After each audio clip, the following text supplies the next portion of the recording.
Quiero agradecer muchísimo a mis amigos y hermanos venezolanos por la gentileza de haberme invitado a esta nueva versión de la reunión anual de dermatología y estética. Estoy muy contento de estar virtualmente con ustedes y como les decía ayer, gracias por guardarme un sitio por ahí adelante porque tampoco quiero perderme el resto de las exposiciones. Voy a tocar un poco un tema que está terriblemente en boga, que es el acné de la mujer adulta. Y primero vale la pena decir de que el acné de la mujer adulta, si bien lo hemos visto desde toda nuestra vida dermatológica, digamos así, en los últimos años parece haber tenido un incremento, si no un incremento en casos reales, un incremento de las personas que acuden a nuestra consulta para preguntar con respecto al enfoque, por supuesto, y al tratamiento de esta patología. Miren, hay cosas importantes que saber. La prevalencia del acné en la consulta dermatológica alcanza básicamente en los estudios más serios hasta un 41%. Y hay que saber que hoy en día hasta un 20% de las mujeres que consultan son mujeres adultas, es decir, que tienen más de 25 años. Eso significa que es un grupo bastante importante y epidemiológicamente tiene una gran importancia para nosotros. Hay una gran cantidad de estudios que indican que aproximadamente entre un 37 hasta un 67% de las pacientes adultas que tienen esta patología tienen una alteración de carácter hormonal. Y esto, por supuesto, nos obliga también que pensemos que siempre que estamos frente a una mujer adulta que tiene acné, debemos sospechar de que tiene una gran posibilidad de tener una alteración de carácter hormonal y que es, por supuesto, nuestra obligación descartarla o encontrarla.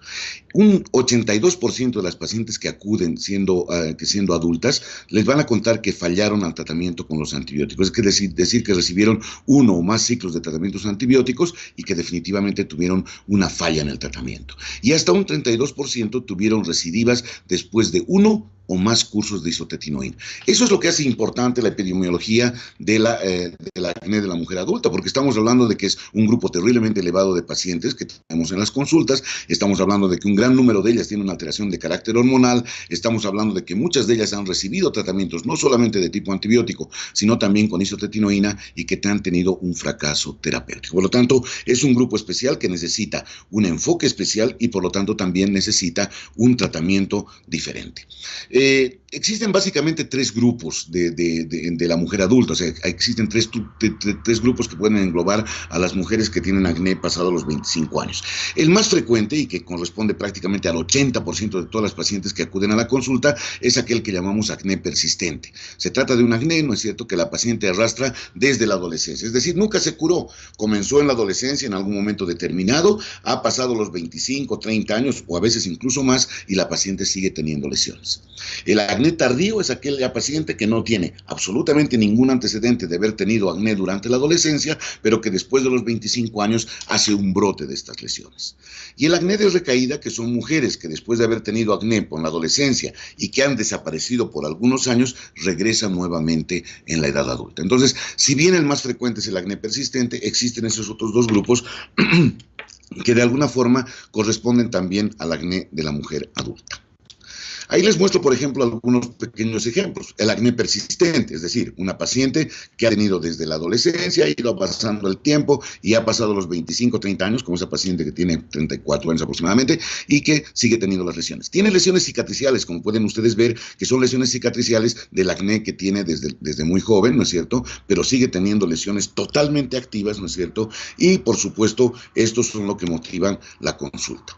El acné tardío, por el contrario, pacientes que definitivamente no han tenido acné durante la adolescencia, pero cuando pasan los 25 años les aparece un acné. Este acné puede ser variable en gravedad, puede ser un acné comedoniano, aunque eso es más frecuente que sean acnés de tipo pomada, que seguramente son aquellos que se producen por cuestiones oclusivas, pero también existen acnés que son papulopustulosos e incluso ocasionalmente algunas formas de acné tardío de carácter nódulo quístico. Una de las características importantes en estas pacientes es que muchas veces aparece en la rama del maxilar inferior. Ahí pueden ver algunos de los ejemplos donde característicamente este acné suele asentar en estas zonas. Y por supuesto en estas pacientes también hay que fijarse algunos detalles como el que tienen en la imagen de la derecha, en la cual la paciente muestra claramente algunos signos de hirsutismo que serían también como para hacernos pensar de que la paciente tiene una alteración de carácter hormonal, ¿no es cierto? Ahí tienen otra paciente, nunca tuvo acné, ha pasado los 25 años y sin embargo comienza con un acné. Este no es propiamente de la zona que les decía, para que sepan que esto también también, como buen acné, es terriblemente polimorfo en su expresión. Y los acnés de recaídas, es una paciente, como pueden ustedes ver ahí, muchísimo mayor, ¿no es cierto? Es una paciente que tiene una gran cantidad de secuelas del acné que tuvo durante la juventud, pasó 4, 5, 6, 7 años absolutamente sin ningún tipo de lesiones y a esta edad recae nuevamente con la aparición de lesiones de carácter inflamatorio importantes, ¿no es cierto?, que motivan, por supuesto, su consulta, ¿no es cierto?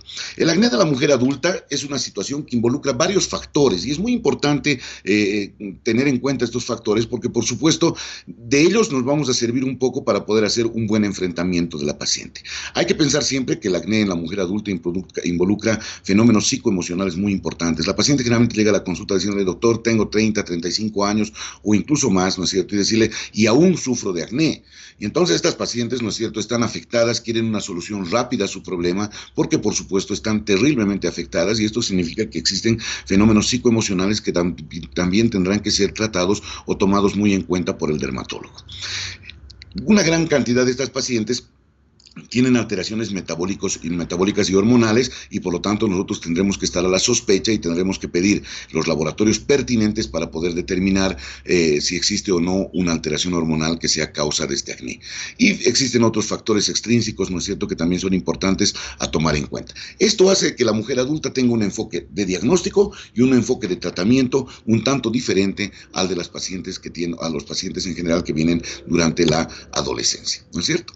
Las preguntas son, ¿por qué una mujer adulta tiene acné? Y entonces hay que pensar en dos cosas muy importantes. Pueden ser de causas externas, y eso es bien importante consultar cuando llega la paciente a la consulta, preguntarle si no se trata de la ingesta de fármacos. Recuerden que el complejo B, los corticoides, y hoy en día que se ha puesto muy en boga toda esta cuestión de los ejercicios, las proteínas, la creatina y algunos tipos de anticonceptivos también pueden ser responsables de la aparición de acné en forma tardía, ¿no?, en personas, en mujeres adultas. Por lo tanto, recuerden siempre hacer las preguntas correspondientes. Yo creo que todos ustedes lo saben. Y recuerden, si ven además alguna de estas mujeres que las ven como que han hecho muchas pesas, que están en muy buen estado físico a pesar de la edad, hay que consultar de que no esté ingiriendo alguna de estas otras cosas.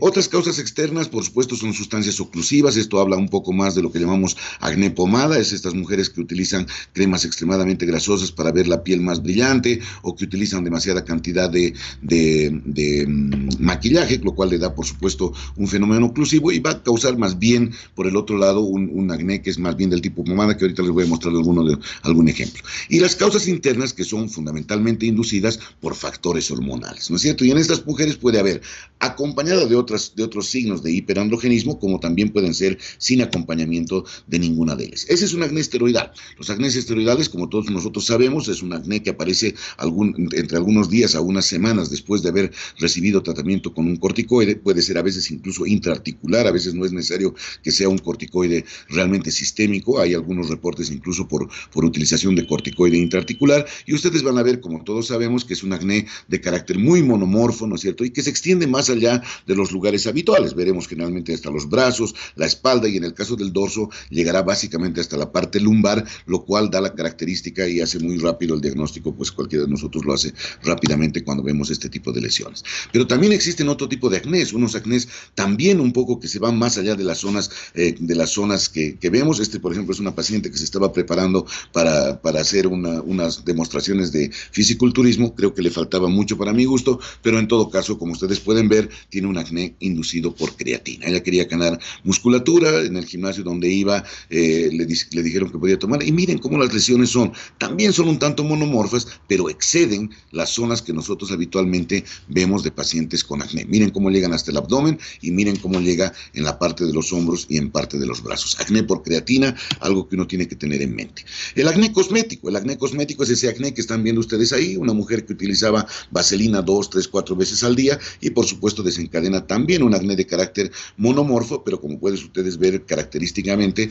las lesiones son también, y se ve, ¿no?, el brillo de la piel clarísimo, digamos, ¿no?, por el uso de estas cosas que de alguna forma ejercen un efecto oclusivo en estas pacientes. pacientes. Por lo tanto, cuando estamos frente a estos pacientes y consideramos todo lo que les acabo de mencionar, tendremos que hacer cosas muy básicas. Eliminar la causa, ¿no es cierto? Si es creatina, proteínas, etcétera, suspenderlas. El estrés es algo que hay que tomar en cuenta, pero por supuesto no es tan fácil de eliminar. Recordar que el tabaco también tiene una influencia importante en el agravamiento y en la reaparición del acné, y por supuesto evitar alimentos de grandes cargas glicémicas, porque estas también son causantes, ¿no es cierto?, de aparición de acné, ¿no es cierto? Y después veremos que estos son los pacientes que se mejoran mucho cuando utilizamos metformina, estos pacientes que tienen síndromes metabólicos, ¿no?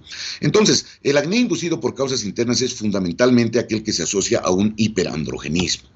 Cuando sospechamos de que una paciente, de una mujer adulta, tiene anormalidades endocrinológicas o tiene un hiperandrogenismo, ¿cuándo? Cuando tiene un brote repentino y severo de acné, cuando su acné es persistente y severo más allá de la pubertad, estamos hablando de lo mismo, un acné refractario a los tratamientos convencionales, un acné asociado a hirsutismo u otros signos de hiperandrogenismo. Entonces, una paciente con más de 25 años, con algunas de estas características, por supuesto nos va a obligar a pensar de que estamos frente a un paciente con un problema endocrinológico importante. Ahí ven una paciente, por ejemplo, solamente para ejemplificar, un acné inflamatorio realmente importante, incluso en algunas zonas como en la rama del maxilar inferior se pueden ver algunos nódulos, pero miren, es clarísimo en la imagen el hirsutismo que tiene la paciente, por lo tanto nos obligará a pensar de que se trata de eso. Unas formas más extremas, ya ven la del extremo superior izquierdo, prácticamente nódulo quístico de aparición muy brusca, sin relación con drogas, ¿no es cierto? Estamos hablando de que se trata básicamente de la posibilidad de que estamos frente a una paciente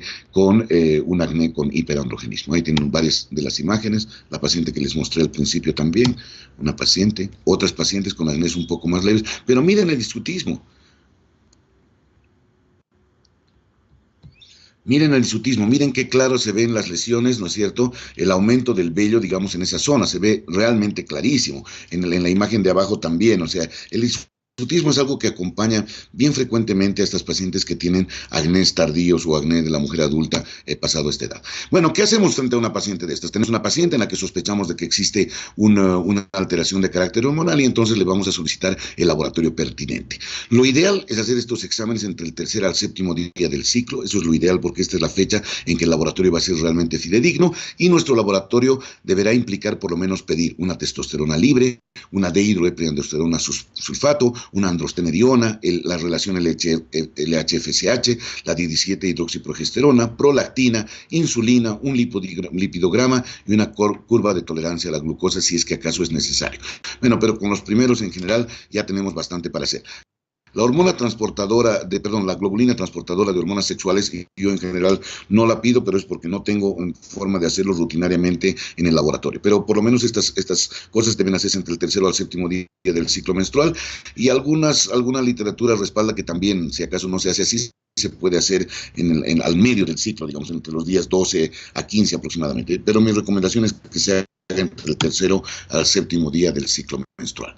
Entonces, cuando nosotros encontramos, vamos a ver cuáles pueden ser las causas de este hiperandrogenismo. Puede ser lo más frecuente que hay, que se trate de un hiperandrogenismo ovárico funcional, ¿no es cierto? Si estemos frente a un ovario poliquístico, eso es lo más frecuente. Que estemos frente a un hiperandrogenismo suprarrenal, si es que encontramos la dehidroepiandrosterona sulfato elevada, y estaremos hablando de que lo más probable es que estemos frente a una hiperplasia suprarrenal congénita, estas que son subclínicas y que se descubren tardíamente, o por supuesto las otras causas que son mucho menos frecuentes, o una sobreproducción periférica de andrógenos cuando estamos frente a una mujer con obesidad, en las cuales sospechamos, por supuesto, de que estamos frente a un síndrome metabólico, en el cual también habrá un hiperandrogenismo. Pero el más fácil de recordar, o el más importante de recordar, es el hiperandrogenismo ovárico funcional. ¿Qué hacemos cuando tenemos entonces una paciente en la que sospechamos un hiperandrogenismo? Le solicitamos los laboratorios, como les había mencionado, y vamos a encontrar que va a tener testosterona y o androstenediona elevada.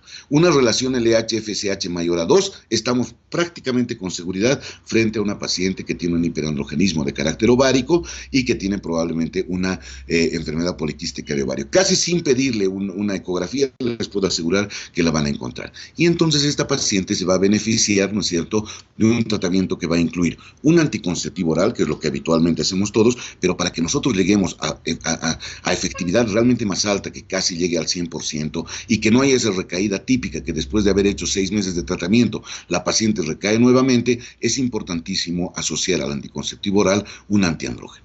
Un antiandrógeno que los voy a dejar un poco a su elección, depende con lo que uno se maneje mejor. En general, a mí me gusta muchísimo utilizar flutamida. Tenemos un esquema de tratamiento con los endocrinólogos. Nunca hemos tenido, gracias a Dios, ningún tipo de problema hepático, ¿no es cierto? Porque manejamos nunca más de 250 miligramos por día. Pero, por supuesto, ustedes pueden utilizar un conjugado estrogénico de estos tipos de Diane-35, digamos que tiene un conjugado estrogénico más acetato de ciproterona, y pueden añadirle ciproterona 12.5 miligramos, ¿no es cierto?, para completar el tratamiento antiandrógeno, o podrán utilizar también espironolactona, que es una droga bastante fácil de mejorar, y ya les voy a mostrar cómo los índices de mejoría aumentan cuando uno no usa solamente el anticonceptivo oral, sino que aumenta un antiandrógeno. Finasterida y dutasterida, que las tengo anotadas ahí, no están autorizadas, pero las pongo porque son también dentro de los antiandrógenos que se utilizan. Y hay que recordar también que cuando uno elige anticonceptivos, deberá elegir, en el caso de que estemos frente a una paciente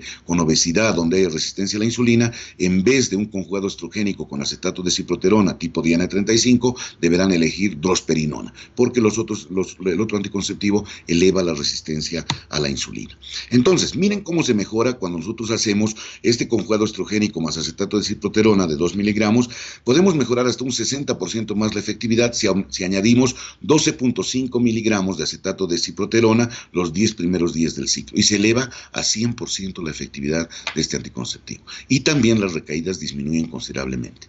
También pueden aumentar un 30% la efectividad del uso solo del anticonceptivo si ustedes le añaden espironolactona 25 a 100 miligramos. Yo en general doy 100 miligramos por día. Hay que recordar que es una droga de bastante fácil manejo. Lo único que sí hay que recordar que a veces produce hemorragias en el transcurso del y puede ser motivo para bajar la dosis. Flutamida, como les decía, 250 miligramos día, con lo cual uno eleva a 100% la efectividad. No hay problemas hepáticos cuando se utilizan estas dosis. Generalmente todos los reportes que existen en la literatura son dosis dependientes, y en el caso de la finasterida es mucho menos eficaz y, como les decía, no está aprobado por el FDA, así que en general yo no lo manejo. Pero cualquiera de estas opciones que ustedes elijan va a lograr de que el tratamiento que se hacía normalmente, o que hacen a veces hasta los ginecólogos o anticonceptivos orales por algún tiempo, siempre recaen los pacientes. Si ustedes quieren mejorar la efectividad, deberían incrementar esto, o acetato de ciproterona, o espironolactona, o flutamina, de acuerdo con lo que ustedes se pongan más cómodos.